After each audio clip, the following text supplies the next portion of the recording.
Beragam peristiwa yang telah kami beritakan di pojok negeri media. Kami telah memilih 4 berita yang menjadi sorotan dalam Top News Weekly kali ini. Langsung saja di informasi pertama, 4 negara Asia Tenggara, Malaysia, Indonesia, Vietnam, dan Thailand telah resmi bergabung sebagai negara mitra BRICS, kelompok ekonomi berkembang yang dipandang sebagai penyeimbang kekuatan Barat. 4 negara Asia Tenggara, Malaysia, Indonesia, Vietnam, dan Thailand telah resmi bergabung sebagai negara mitra BRICS, kelompok ekonomi berkembang yang dipandang sebagai penyeimbang kekuatan Barat.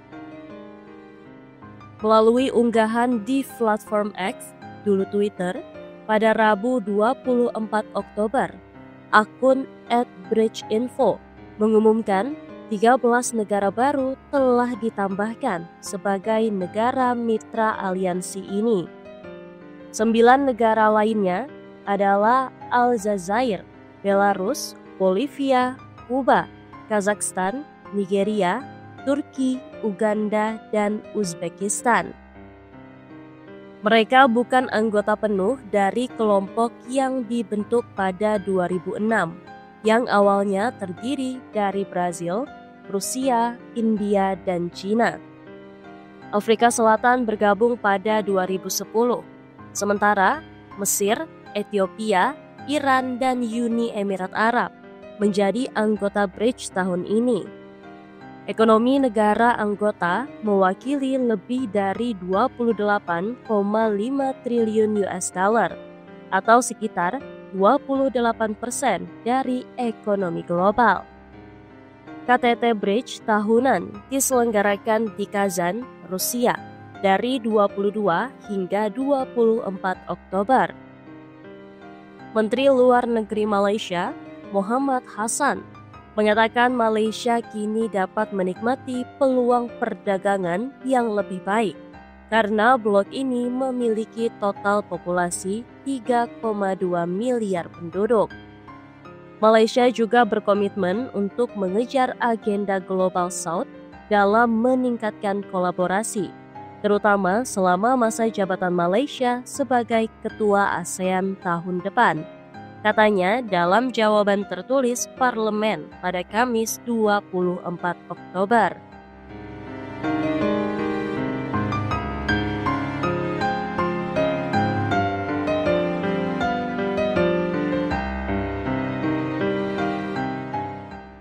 Seorang wartawan senior sekaligus penulis dari Malaysia yang pernah menerima 7 hadiah kewartawanan dan 42 anugerah sastra dari Malaysia.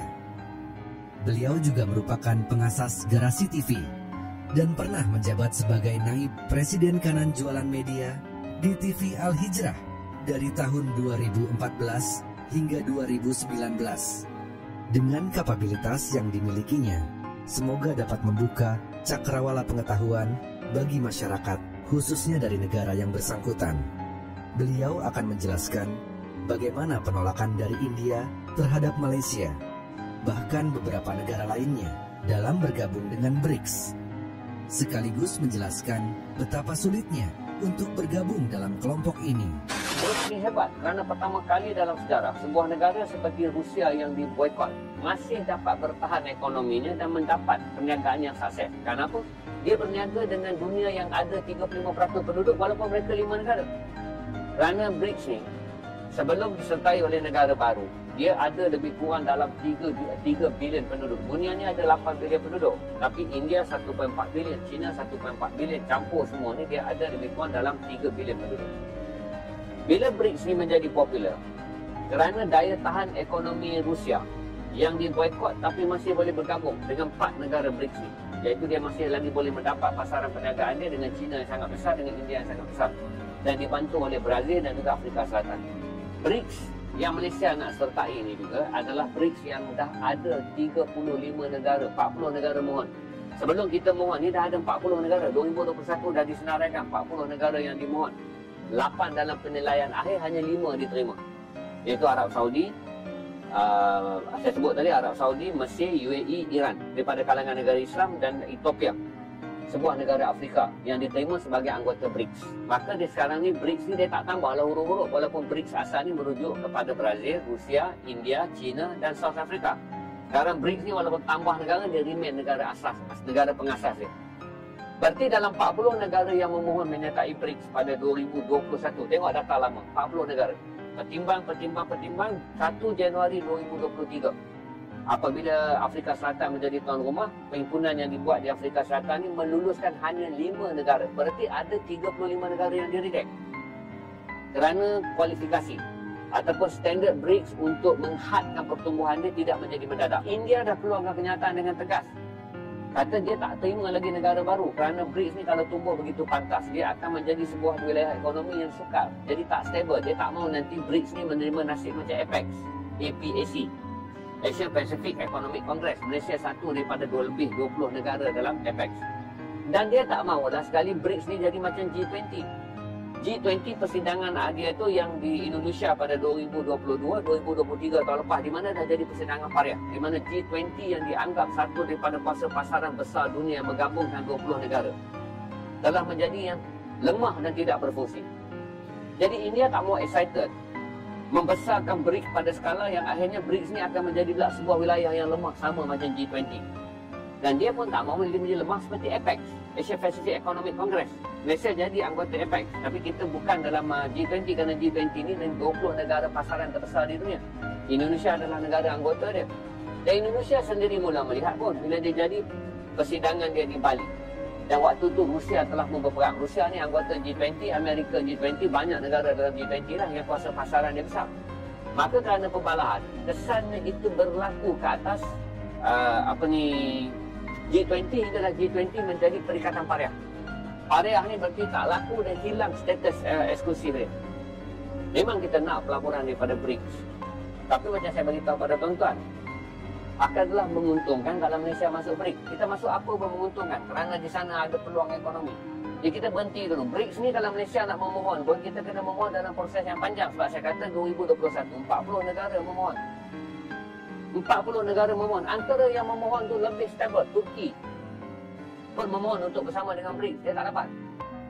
Bila Cyril Ramaphosa, Presiden Afrika jadi tuan rumah tahun 2023, 5 negara asal ni sanggup terima 5 je negara baru. Mereka terima Saudi kerana satu adalah negara 5 ni dia tak ada dana tunai yang banyak. Saudi mempunyai dana tunai yang banyak. Mereka terima UAE. Berarti daripada sebuah negara yang berasaskan kepada pengeluaran dan pasaran, BRICS menerima negara kaya masuk, iaitu Saudi dan juga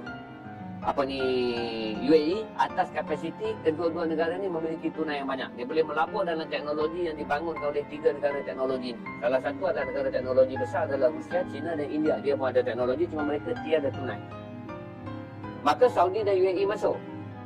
Mesir dibawa masuk sekali adalah kerana kuasa pasaran dan potensi Mesir. Kerana dia mewakili benua Afrika dan daripada Afrika Selatan, dia ada tawaran untuk membangunkan pintu masuk pembangunan kerana dia dipanggil sebagai negara yang satu, dasar buruhnya masih rendah, pembangunannya juga teknologi boleh dibawa masuk untuk dapat kos upah buruh yang rendah, dan ini juga ada kuasa pasaran yang tinggi kerana Mesir adalah sebuah negara yang besar, negara Islam yang keberapa, yang top 5 kalau saya tak ingat jumlah penduduk dia. Jadi Mesir pun masuk. Ethiopia juga masuk. Kerana dia juga dianggap sebagai negara pasaran yang tinggi dan negara yang kalau Arab Saudi melabur, teknologinya diambil daripada teknologi Rusia ataupun teknologi China, maka bumi yang sesuai untuk mereka bawa pelaburan dengan kos upah buruh yang rendah adalah Ethiopia. Dan juga membina satu lagi selain daripada Afrika yang hujungnya adalah Afrika Selatan, hujung belah sini utaranya adalah Mesir, di tengahnya dia ambil Ethiopia. Maka itu tuan-tuan, kita kena faham bahawa kita nak masuk BRICS ni akan jadi cerita 3-4 tahun. Kerana 2021 pun, daripada 40 negara yang telah memohon, 8 negara berada dalam proses sesuai. Tapi 5 negara diterima. Dan sekarang, kalau saudara tengok link yang saya sediakan oleh South China Morning Post, India dah mula pertikai. Dia negara pengasas. Dia dah mula pertikai. BRICS ni dia kata dah jadi digunakan oleh Rusia dan digunakan oleh China untuk mengumpulkan negara-negara yang mungkin banyak masuk BRICS ni tapi tak boleh menyumbang kepada aksi BRICS, yang dia panggil sebagai negara penumpang. Jadi setiap negara nak masuk ni dia mesti bagi tahu apa yang dia boleh memberi nilai tambah kepada BRICS. Walaupun Saudi adalah sebuah negara kecil, UAE sebuah negara kecil, tapi dia ada lambakan tunai yang banyak untuk membantu BRICS membangunkan teknologi yang mereka ada. Turki, dia tak pernah akan masuk kerana Turki berada dalam posisi kau telah terlampau rapat dengan Eropah, inflasi kau pun tinggi, teknologi kau pun tinggi, kos upah buruh kau juga tidak semurah seperti mana kalau kami masuk ke Mesir. Kerana Mesir sedang mengalami recession. Mesir tak boleh menyumbang pada ekonomi, tapi kalau bawa teknologi dan bawa pelaburan, Mesir adalah sebuah negara yang menyediakan kos buruh yang rendah. Dan masa depan pula Mesir boleh membeli kerana dia adalah sebuah negara Islam yang besar. Begitu juga Ethiopia. Walaupun miskin, tapi kalau ada duit, ada teknologi, nak cari upah buruh yang relevan dan juga menjadi center. Center ni maksudnya daripada Ethiopia, barangan tu dapat dihantar. Kerana Afrika akan dilihat sebagai benua yang paling fresh untuk membangun. Sebab tu kalau saudara membaca ekonomi 2050. 2050 dikatakan giliran benua Afrika untuk bangkit sebagai benua yang mempunyai daya beli yang paling tinggi.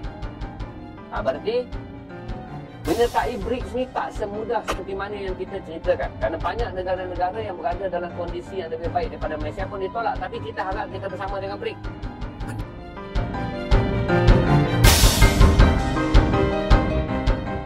Perdana Menteri Malaysia Anwar Ibrahim telah mengkonfirmasi pada 28 Juli bahwa Malaysia telah mengajukan diri untuk bergabung dengan BRICS. Sementara itu, Menteri Luar Negeri Indonesia yang baru ditunjuk, Sugiono, diharapkan akan menyerukan perdamaian dan solidaritas di antara negara-negara berkembang pada KTT tersebut.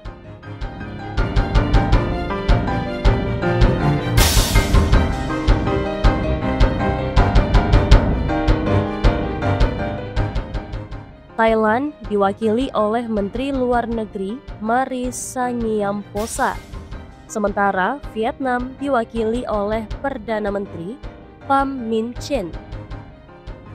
Mendiversifikasi perdagangan dan hubungan luar negeri. Kemungkinan besar, keempat anggota ASEAN ini ingin meningkatkan peluang perdagangan dan mendiversifikasi hubungan luar negeri mereka di tengah ketidakpastian geopolitik dan perang di Ukraina serta Timur Tengah, kata analis resiko politik independen Helmi Azri kepada media. Motivasi lain bisa jadi untuk lebih menyenangkan China dan dengan demikian berharap mendapatkan ketentuan perdagangan dan investasi yang lebih baik dengan China. Karena China jelas menjadi kekuatan pendorong BRICS, kata Dr. Oh Ae-sun, peneliti senior di think tank Singapore Institute of International Affairs. Untuk Malaysia dan Indonesia yang mayoritas Muslim dan mendukung perjuangan Palestina, ini juga merupakan upaya refleksi untuk mengimbangi Barat yang solid mendukung Israel, tambah Dr. Oh. Meskipun beberapa pihak mengkhawatirkan aliansi keempat negara Asia Tenggara dengan BRICS bisa membebani ASEAN, Dr. Oh lebih optimis. Status mereka sebagai negara mitra BRICS kemungkinan tidak akan berdampak besar pada ASEAN. Selain dipandang semakin condong ke arah China dalam persaingan Amerika Serikat dengan China di seluruh dunia, katanya. Keempat negara ini juga bisa memberikan suara perwakilan bagi kawasan ASEAN untuk meningkatkan isu atau berbagi perkembangan dengan anggota BRICS, kata Helmi. Dengan Malaysia sebagai ketua ASEAN pada 2025, bisa ada lebih banyak keterlibatan multilateral atau pertemuan ASEAN Plus dengan berbagai negara di BRICS, tambahnya. Anwar mengundang Presiden Rusia Vladimir Putin ke KTT ASEAN 2025 saat mereka bertemu pada September.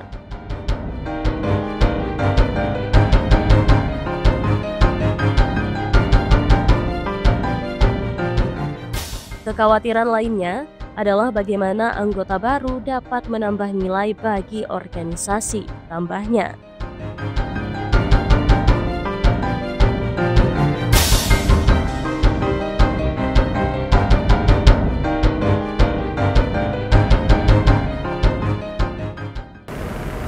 Di berita kedua, Indonesia terus bergerak maju dalam mengoptimalkan potensi sumber daya alamnya yang dibuktikan oleh program hilirisasi industri tambang.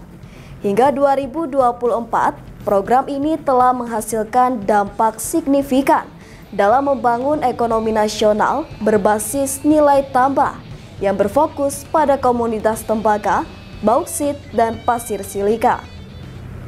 Indonesia terus bergerak maju dalam mengoptimalkan potensi sumber daya alamnya yang dibuktikan oleh program hilirisasi industri tambang.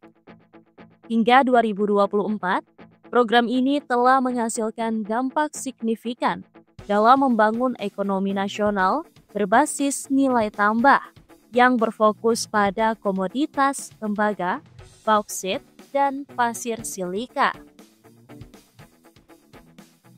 Jika dilakukan dan direalisasikan sesuai dengan rencana investasi yang ada, maka hilirisasi menjadi prasyarat bagi sektor industri pengolahan untuk mendukung pencapaian Indonesia Emas 2045. Hilirisasi industri tambang, khususnya tembaga, bauksit, dan pasir silika, awalnya dilakukan melalui pembangunan smelter tembaga dan bauksit, serta pengembangan produk berbahan baku pasir silika. Pernyataan ini diungkapkan dalam riset Fakultas Ekonomi dan Bisnis Universitas Indonesia atau FEBUI dengan judul Kajian Dampak Hilirisasi Industri Tambang terhadap Ekonomi, Sosial, dan Lingkungan, tembaga, bauksit, dan pasir silika. Wakil Kepala Pusat Ekonomi dan Bisnis Syariah Fakultas Ekonomi dan Bisnis Universitas Indonesia atau PEBS FEBUI, Nurholis mengatakan, hal yang menjadi syarat agar sektor industri pengolahan dapat mendukung pencapaian Indonesia Emas 2045 adalah penggunaan produk hasil dari pengolahan smelter. Produk tersebut dapat dihilirisasi kembali sebagai input dalam pengembangan produk yang memiliki nilai tambah yang lebih tinggi lagi di dalam negeri sampai kepada produk akhir. Nurholis mengatakan hilirisasi telah memungkinkan Indonesia untuk tidak lagi sekedar mengekspor bahan mentah. Produk bernilai tambah seperti katoda tembaga, alumina, dan produk berbasis pasir silika seperti kaca dan keramik, hingga ke depan adalah panel surya dan semikonduktor. Kini mulai dihasilkan di dalam negeri. Ini menjadi langkah strategis untuk memperkuat struktur industri nasional dan membuka peluang ekonomi baru. Menurutnya, Indonesia tidak bisa terus bergantung pada ekspor bahan mentah dan juga impor barang antara dari luar negeri. Hilirisasi adalah jalan Indonesia menuju kemandirian ekonomi.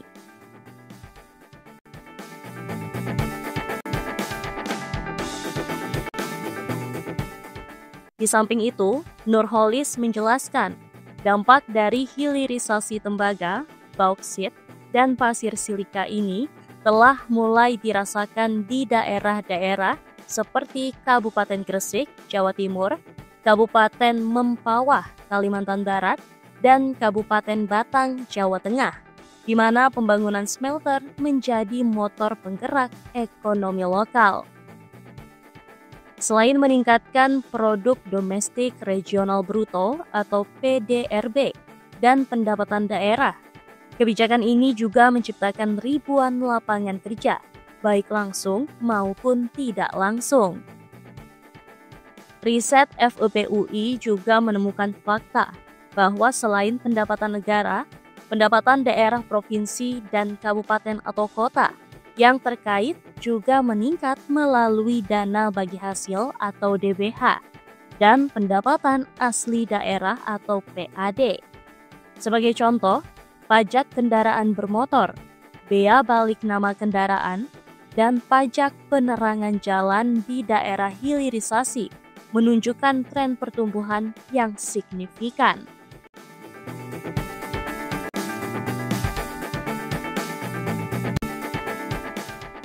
Meski demikian, hilirisasi juga mendapat tantangan seperti keterbatasan infrastruktur dan teknologi, masih terbatasnya tenaga kerja yang terampil, permintaan pasar yang fluktuatif, dan dampak negatif terhadap lingkungan. Menurutnya, pemerintah perlu melakukan sejumlah langkah strategis dalam menghadapi tantangan tersebut. Misalnya, pengembangan sumber daya manusia, penelitian dan pengembangan teknologi, penerapan teknologi ramah lingkungan, diversifikasi produk, dan penguatan kerjasama internasional.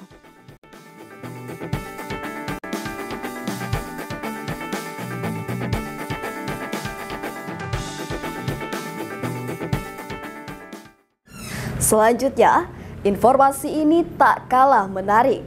Ketua Dewan Ekonomi Nasional atau DEN, Luhut Binsar Panjaitan, tersinggung dengan pernyataan World Bank yang menyebut Indonesia salah satu negara yang paling jelek dalam menghimpun pajak.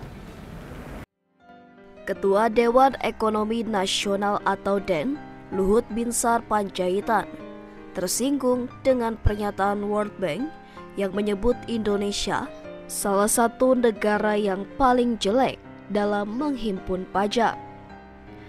Hal ini disampaikan Bank Dunia kepada Luhut saat mengunjungi kantor DEN 3 minggu lalu.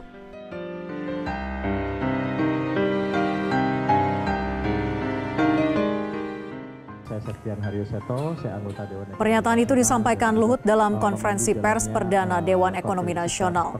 Sebagai cara untuk mengatasi rendahnya penerimaan pajak tersebut, Luhut menyatakan digitalisasi pemerintahan atau government technology sebagai upaya untuk meningkatkan penerimaan pajak. Menurut Luhut, jika diimplementasikan dengan baik maka pendapatan negara akan bertambah sebesar 1.500 triliun rupiah atau setara dengan 6,4% dari GDP. Ada 4 agenda utama digitalisasi pemerintahan, yakni meningkatkan pendapatan negara melalui korteks perpajakan dan simbara atau pendapatan negara bukan pajak dari sektor tambang, efisiensi belanja negara melalui launching e-katalog, meningkatkan pelayanan publik dan meningkatkan layanan berusaha. Luhut mengaku telah berkomunikasi intensif dengan Presiden Prabowo terkait skenario ini. Yang menjabat sekaligus sebagai jubir dari karena kita bicara masalah pajak karena penerimaan pajak yang tidak maksimal dan kita mendukung program Cortex yang dilakukan oleh Kementerian Keuangan di mana kami sebenarnya tertrigger karena briefing kami dengan World Bank. Jadi World Bank itu kritik kita bahwa kita salah satu negara yang mengkolek pajaknya tidak baik. Kita disamakan dengan Nigeria dan menurut mereka kalau kita bisa lakukan program ini itu bisa kita dapat 6,4% dari GDP atau setara kira-kira 1.500 triliun. Dan angka ini kita breakdown sekarang dan saya lihat sih kalau kita lakukan dengan baik dan semua harus sepakat, jangan berkelahi gini-gini, jangan usah terus kritik-kritik dulu, biarkan jalan dulu, nanti ya berikan kritik bangun karena ini banyak masalah yang harus selesai. Luhut menyebut World Bank memperkirakan jika Indonesia mampu mengelola pajak secara optimal, maka penerimaan negara dapat meningkat hingga 6,4% dari produk domestik bruto atau PDB. Angka ini setara dengan tambahan pendapatan sebesar 1.500 triliun rupiah.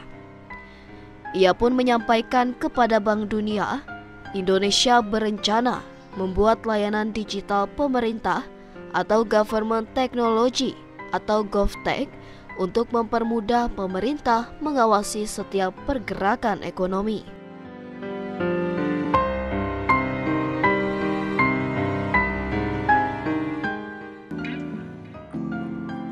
negara berkembang termasuk Indonesia disarankan memacu pendapatan pajak. Hal itu disampaikan International Monetary Fund, IMF, dan World Bank, Bank Dunia, dalam publikasi Joint Domestic Resource Mobilization Initiative, JERMI. IMF dan Bank Dunia rekomendasi sejumlah cara untuk meningkatkan penerimaan pajak. Pertama, negara berkembang perlu memperluas basis pajak pertambahan nilai, PPN, dan menekan informalitas. Menurut IMF dan Bank Dunia, pembebasan PPN bukan instrumen yang efektif untuk melindungi masyarakat miskin. Kedua, negara berkembang perlu membenahi desain dan memperluas cakupan pajak penghasilan, PPh, orang pribadi, OP. Pasalnya, penerimaan PPh-OP di negara berkembang jauh lebih rendah dibandingkan negara maju. Ketiga, negara berkembang perlu meningkatkan peran cukai dalam menyokong penerimaan negara.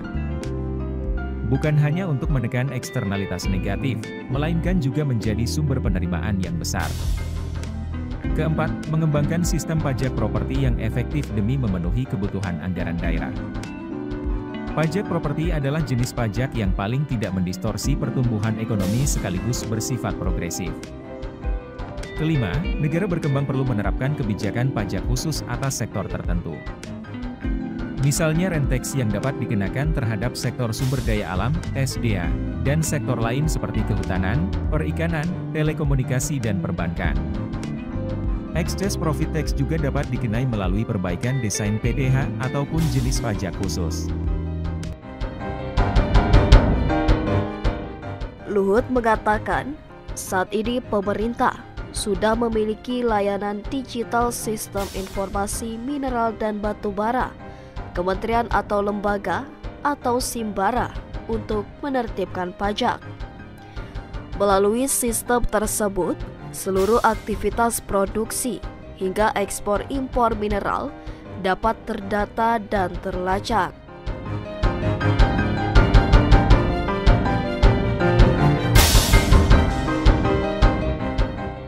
Luhut menargetkan aplikasi GovTech ini bisa berjalan pada Agustus mendatang dan optimal dalam 3 tahun ke depan.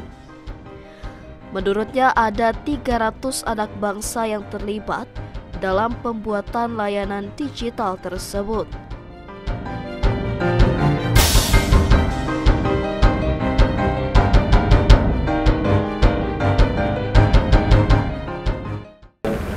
Di informasi penutup di program Top News Weekly kali ini, Presiden AS Joe Biden menetapkan kebijakan baru yang memperketat pembatasan ekspor chip ke berbagai negara, tak cuma Cina.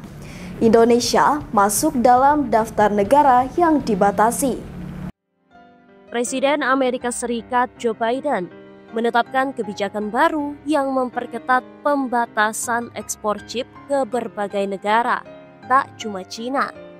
Indonesia masuk dalam daftar negara yang dibatasi. Hanya negara-negara sekutu dekat Amerika Serikat yang masih dibebaskan untuk mengimpor chip dan alat pembuat chip dari Amerika Serikat. Proposal aturan itu memperkenalkan sistem peringkat 3 kelompok untuk mengatur ekspor perangkat keras AI. Negara-negara tier 1 dapat terus melakukan bisnis seperti biasa dan bebas mengimpor hardware AI yang dikembangkan Amerika Serikat. Uni Eropa, Kanada, dan negara tetangga Republik Indonesia, Australia masuk dalam tier 1. Negara tier 2 menghadapi pembatasan dan dibatasi hingga maksimum 50.000 unit pemrosesan grafis atau GPU per negara antara tahun 2025 dan 2027. Jika dilihat dari petanya, Indonesia masuk dalam kelompok tier 2 dalam aturan pembatasan ekspor chip Amerika Serikat beserta negara Asia Tenggara lain kecuali Kamboja. Kamboja masuk dalam tier 3 bersama China, Rusia, Iran, dan Korea Utara, sehingga dilarang mengimpor perangkat keras dan bobot model yang berkaitan dengan AI. Menanggapi hal ini, sebagian pelaku industri semikonduktor dan manufaktur mengeluh. Mereka tergabung dalam Asosiasi Industri Semikonduktor yang mewakili pengusaha chip, serta SEMI yang mewakili pengusaha manufaktur chip. Bersama-sama, mereka mengirimkan surat langsung ke Biden tertanggal 13 Januari 2025. Dalam suratnya, para pelaku industri mengingatkan dampak pada perusahaan Amerika Serikat terkait pengetatan tersebut.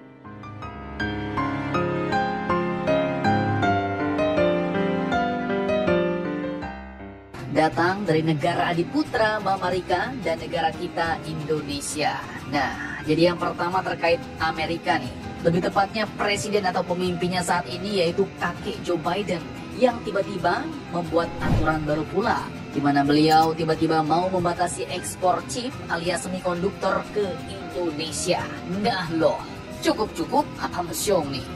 Lantas pertanyaannya, apakah alasan kakek Joe yang mau pensiun ini tiba-tiba membatasi ekspor chip ke kita Indonesia? Apakah beliau marah atau takut disaingi? Ataukah ini bau-bau perang dagang? Setelah ini kita kupas bosku. Kemudian kabar kedua terkait Indonesia yang masuk BRICS. Pemerintah Indonesia pun baru-baru ini ternyata telah menegaskan sikapnya bos, bahwa Indonesia tak akan takut dikucilkan oleh Amerika karena masuk BRICS. Nah loh, lantas bagaimanakah sikap tegas dan pernyataan Indonesia ini? Siapakah yang menyatakan? Penasaran beritanya? Cus Markibong. Mari kita bongkar berita lengkapnya satu per satu bosku.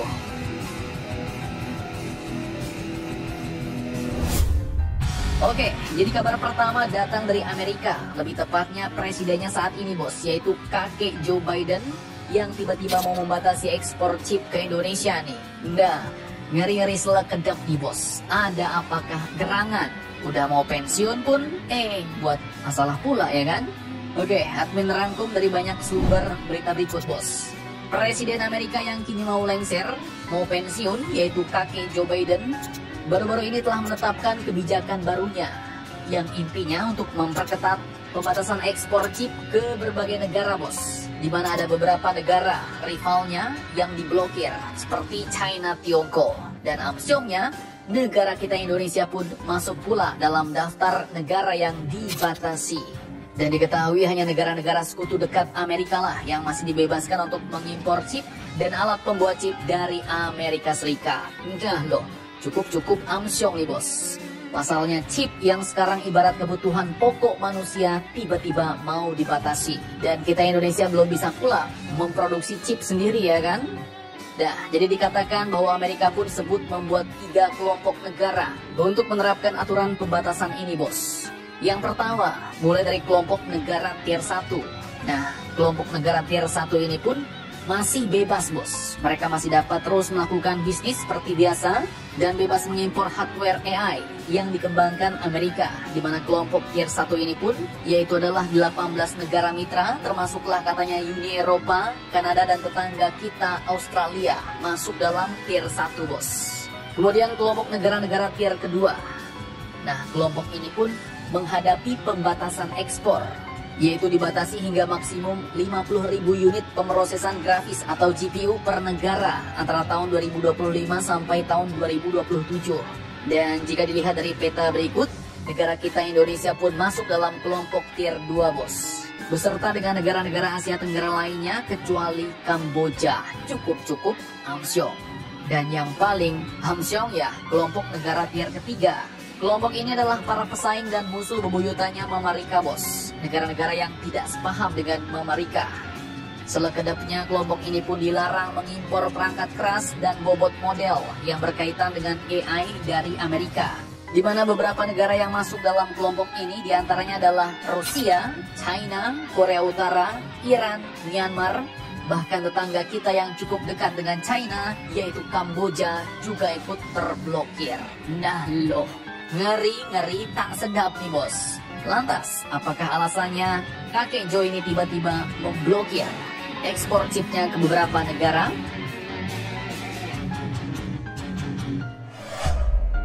Oke, jadi admin kutip dari beberapa sumber nih bos.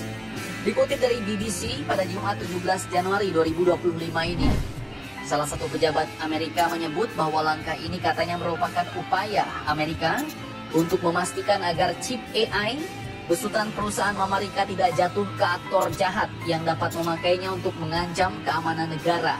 Jadi katanya takut chipnya ini dipakai balik untuk melawan Amerika bos. Karena ya seperti yang kalian tahu, chip ini adalah otak dari segala macam barang elektronik bos, seperti HP, laptop, TV, dan semua barang elektronik yang berbau program dan teknologi itu semuanya pasti menggunakan chip.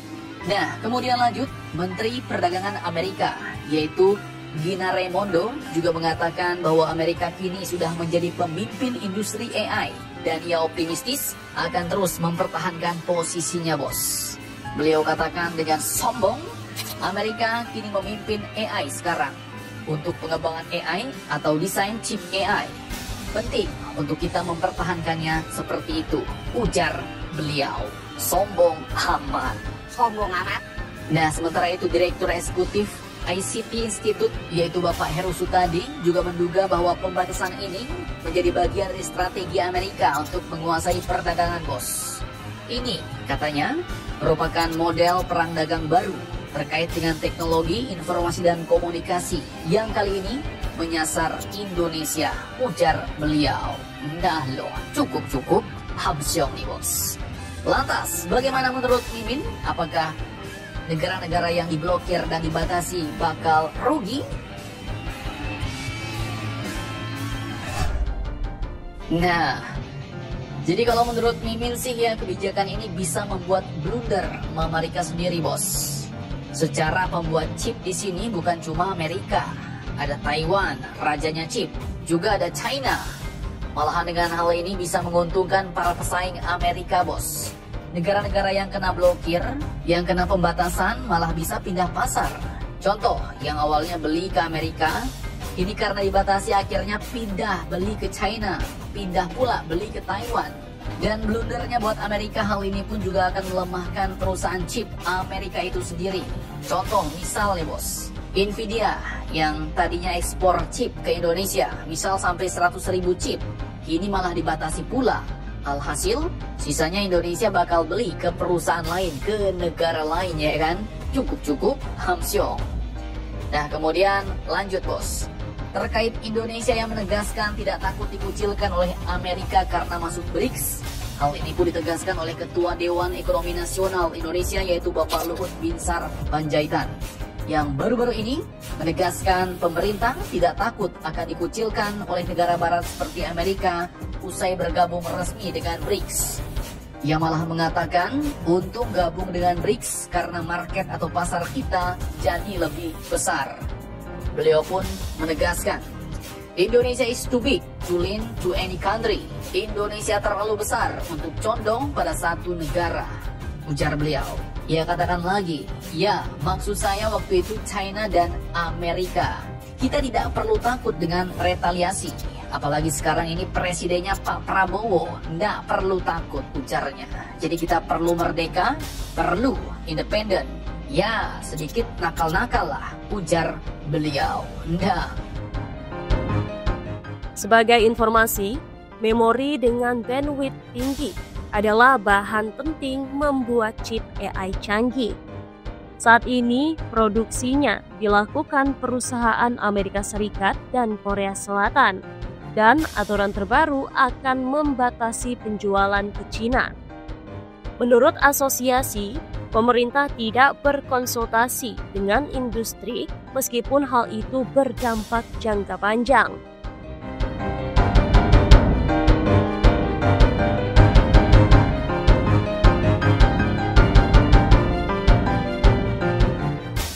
Menteri Perdagangan Amerika Serikat, Gina Raimondo, mengatakan Amerika Serikat sudah menjadi pemimpin industri AI dan optimistis akan terus mempertahankan posisinya.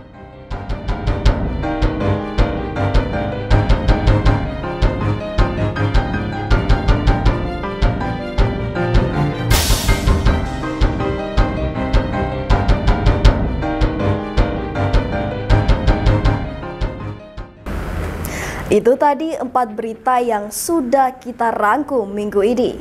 Jangan lupa like, share, komen, dan subscribe channel kami. Sampai jumpa di Top News Weekly minggu depan.